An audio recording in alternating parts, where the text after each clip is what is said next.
मेरा नाम सोनू परमार है और मध्य प्रदेश की रहने वाली हूँ।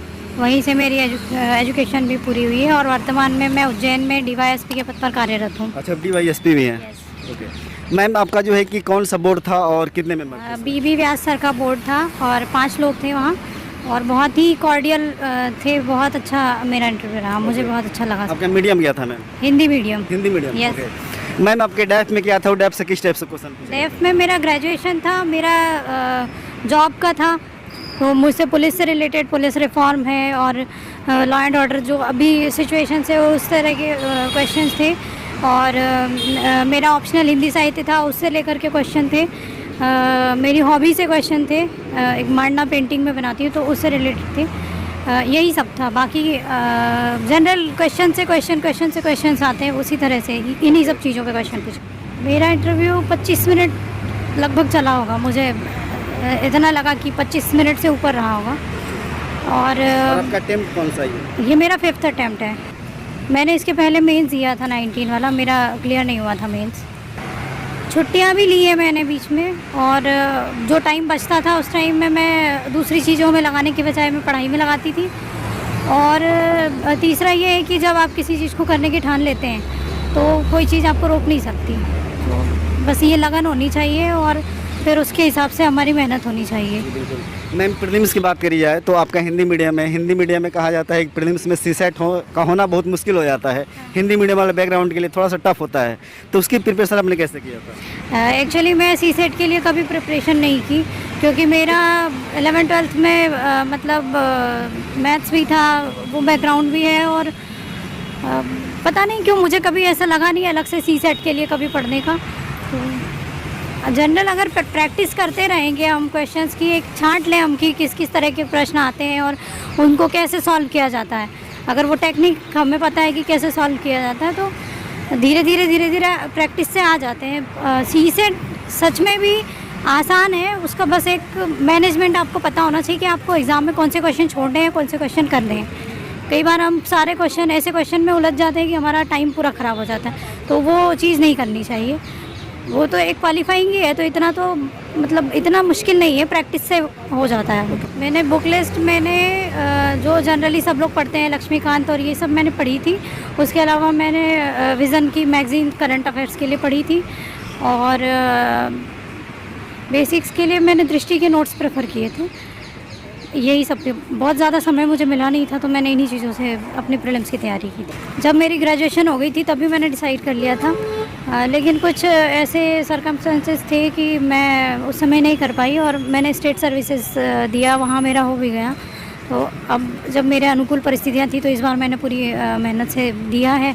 अब देखते हैं क्या होता है। मैंने स्टेट सर्विसेज की तैयारी शुरू की थी, तो स्टेट सर्विसेज में मैंने वहाँ इंदौर से वेदांत एकेडमी से क्लासेस ली थी। उन्हीं का कंटेंट मैंने सबसे पहले प्रेफर किया था, उन्हीं के कंटेंट से मैंने अपना जीएस तैयार किया था। तो उसके बाद में मैंने दृष्टि के नोट्स प्रेफर किए थे। मेरे एक फ्रेंड ने बताया था कि बहुत अच्छे नोट्स है ऐसे। मैम, एनसीईआरटी कितना इंपॉर्टेंट रोल है एनसीईआरटी पे? एनसीईआरटी बहुत इंपॉर्टेंट है, लेकिन मेरे पास इतना समय नहीं रहा। जब मैं तैयारी कर रही थी तो मैं नहीं कर पाई। लेकिन अगर कोई व्यक्ति शुरू से अगर तैयारी कर रहा है तो बेसिक्स से, तो उसको एनसीईआरटी ज़रूर पढ़नी चाहिए।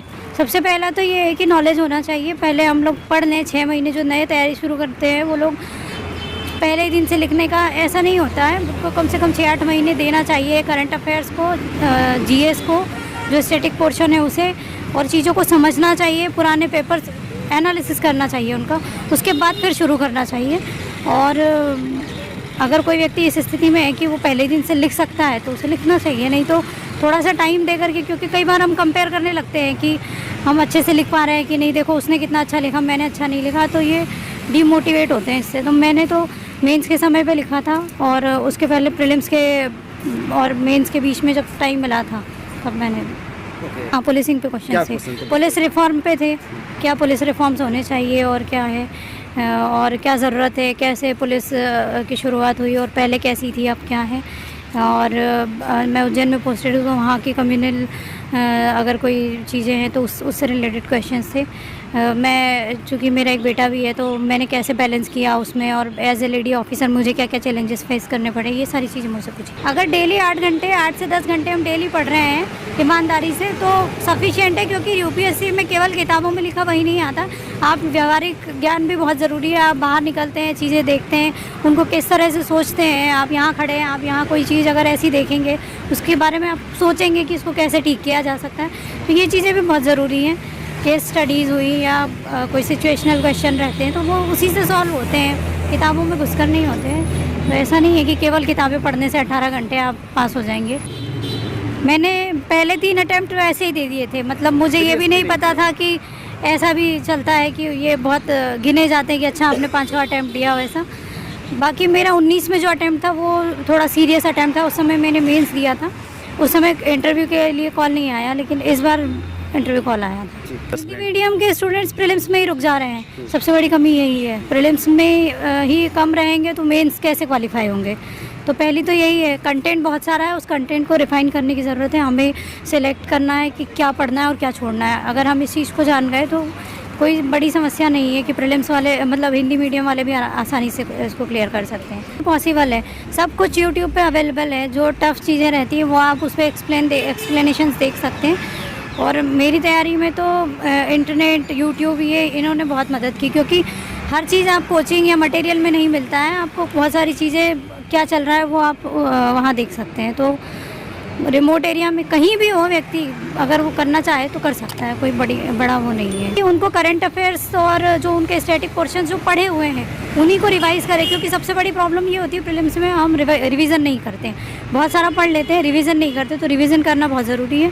और प्रैक्टिस करें, क्वेश्चन पेपर डेली बेसिस पर डेली कम से कम एक क्वेश्चन पेपर सॉल्व करें, 100 जो क्वेश्चन होते हैं उसमें लगभग। और 2-3 दिन में एक सीसेट भी कर लें जिनका सीसेट वीक है। आप ये सोचिए कि हम हमारा सबसे अच्छा बेस्ट हम अपना दें। हमारा अधिकार कर्म में है, फल में नहीं है। इस बात को सोच करके आप कर्म करें। तो और ये लाइन मुझे मेरे एक सीनियर हैं वो हमेशा ही कहते थे कि हमारा अधिकार कर्म में है, फल में नहीं है।